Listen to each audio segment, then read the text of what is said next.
So someone asks you, what do you charge to speak for an event? What do you do, right? Whenever I talked with a lot of speakers, what would happen is they would have a conversation with an event. They're pitching themselves, telling them like, hey, I'm the greatest speaker in the world. I practically invented motivational speaking, right? So they're pitching themselves, and then they get to a point where the person says, what do you charge? So what are the next steps that you personally take? Here's what you literally do, all right? As soon as you get it, you're probably reading on your phone. So you probably open up your phone, you get the email, they're like, what do you charge? You don't respond immediately. Close out of that app, close out of your email thing, go into your CRM. Hopefully your CRM has an actual app on the phone. Go into your CRM and convert them into a deal into your CRM. That way you're going to put them through the pipeline, right? So you got a whole pipeline set up. So you're going to first convert them into a deal. After you convert them into a deal, you're going to set a follow-up date instantly inside of that deal. Now you go back and you're going to respond to them. But what do? Do you quote a price? What exactly do you do, right? This is where you do not quote a price immediately, but what you have to do is you have to ask questions about the event, right? So that's the next step.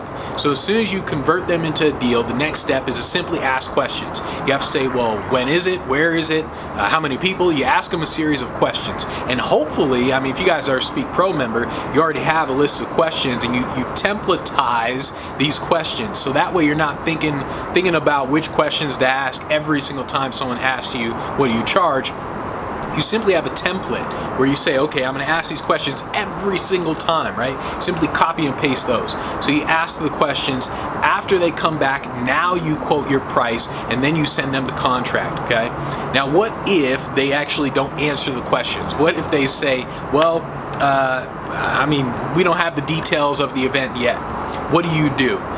This is almost like if you go to a doctor. Imagine if you go to a doctor, or imagine if you are the doctor. A patient comes to you and they say, hey doc, I something's wrong with my stomach, man. I mean, I need you to diagnose me. Now, what does a doctor do? A doctor's like, okay, well, he asks you some questions. He's like, okay, well, we need to do this test and we got to do this. What if the patient said, you know what, doctor, I don't really want to do all these tests. I don't really feel like answering your questions. Just diagnose me. Just diagnose me. The doctor's going to look at you like an idiot. The doctor's going to be like,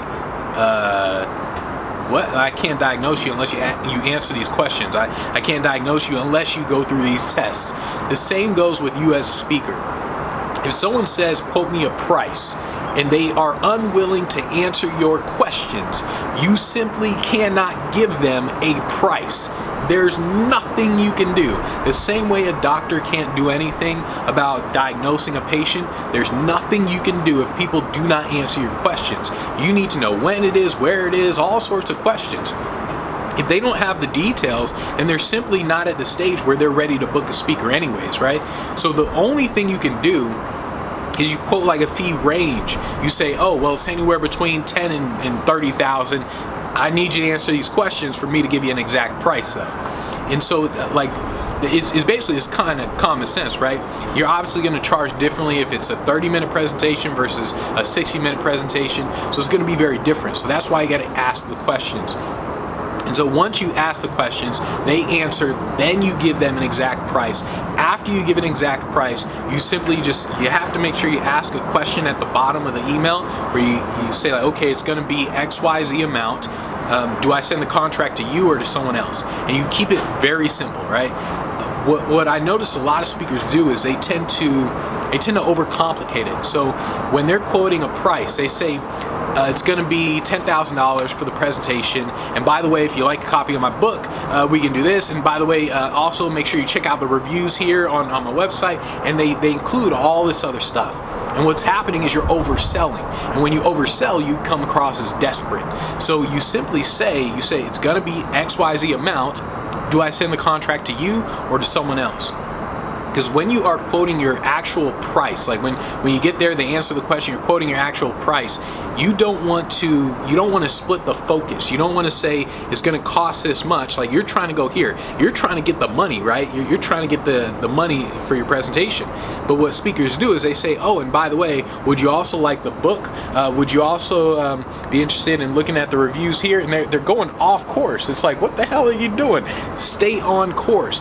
Get the money get the money in your bank, then you can say, by the way, I got books, by the way, I got this, by the way, this. So make sure you strictly focus on actually quoting that price. Don't worry about all the other stuff. But that's the whole process, right? So you want to systematize everything. I mean, even something as simple as when they ask, well, what do you charge? You systematize it. It's a process. As soon as they say, what do you charge? Bam, muscle memory. You go, you read it, what do you charge? Bam, out of that, you close out of that, open up your CRM, convert, follow-up date. All right, let's go back in there. Bam, here are the questions they need to answer. You get the response. Bam, here's exactly how much I charge. Should I send that to you? Bam. And so it's just all muscle memory. Same thing over and over and over.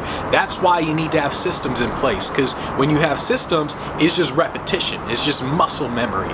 So make sure you guys have systems. If you're not part of Speak Pro Academy, make sure you join, because that's everything that we go over, is building out your systems to get on stages, to do everything in a consistent way, so you're just getting on stages consistently. So speakproacademy.com if you guys want me to help you get on stages.